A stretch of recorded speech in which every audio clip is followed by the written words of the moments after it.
মৰমৰ ছাত্ৰ ছাত্ৰীসকল, আজি তৃতীয় শ্ৰেণীৰ পঞ্চমহ পাঠটি আমি আলোচনা কৰিবলৈ বিচাৰিছোঁ সময়বোধ।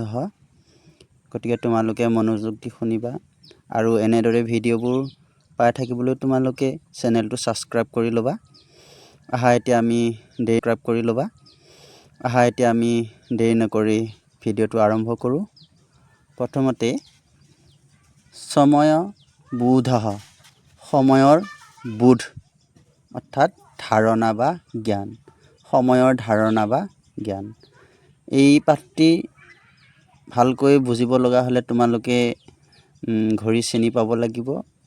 কেইটা বাজিছে, কিমান সময় হৈছে সেইটো তোমালোকে চিনি পাব লাগিব।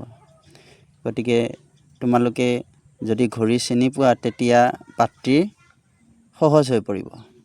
গতিকে তোমালোকে মা দেউতাৰ পৰা ঘড়ী কেনেকৈ চাব লাগে, সময় কেনেকৈ চাব লাগে সেইটো শিকি ল'বা, তেতিয়া সহজ হৈ পৰিব।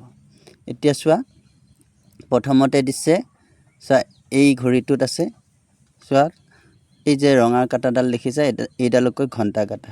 গতিকে 5 বাজিছে। গতিকে এই 5 বজাক সংস্কৃতত কোৱা হয় পঞ্চবাদনম, 5 বাজিছে। ইয়াত আছে চোৱা, ছপাত সদবাদনম অৰ্থাৎ 6 বাজি 15 মিনিট হৈছে।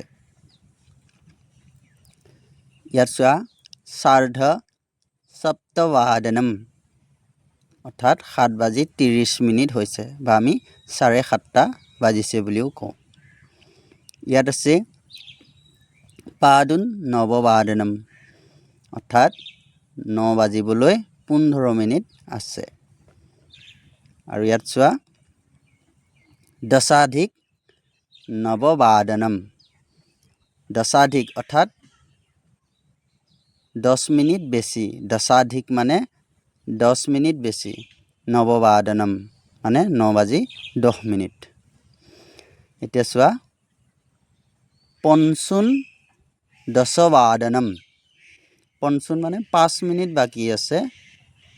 দশবাদনম 10 বাজিবলৈ 5 মিনিট বাকী আছে। এতিয়া প্ৰশ্ন কেইটালৈ আহিছোঁ।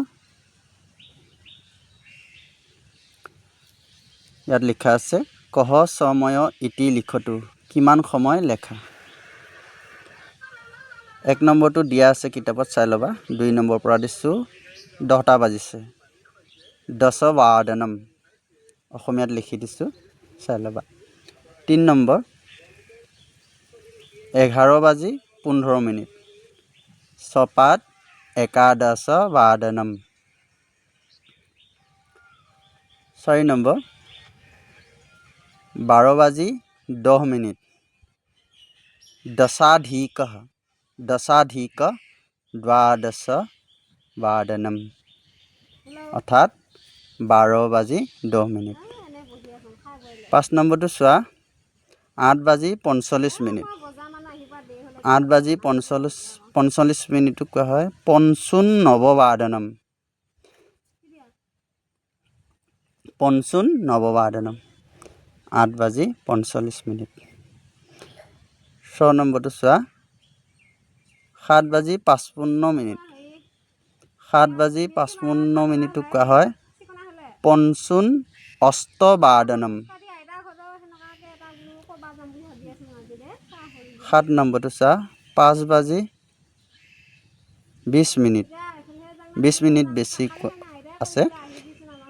বিংশত্যধিক পঞ্চবাদনম, বিংশত্যধিক পঞ্চবাদনম 5 বাজি 20 মিনিট। 8 নম্বৰটো চোৱা, 10 বাজি 30 মিনিট, সাৰ্ধ দশবাদনম 10 বাজি 30 মিনিট। 9 নম্বৰটো চোৱা, 12টা বাজিছে, দ্বাদশবাদনম। 10 নম্বৰটো চোৱা, 4 বাজি 10 মিনিট, দশাধিক চতুৰ্বাদনম।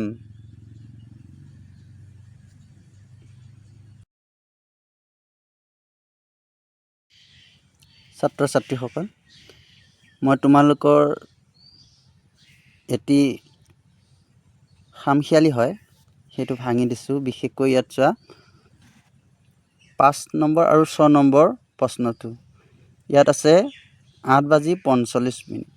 যিহেতু আমি সকলোৱে জানো এইটো 8, গতিকে পাদোন সকলোৱে অষ্টবাদনেই লিখে। পাচন চোৱা, কিন্তু ইয়াত লিখে পাদোন নৱবাদনম, অৰ্থাৎ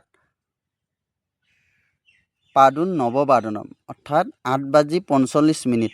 তাৰমানে 9 বাজিবলৈ 15 মিনিট আছে।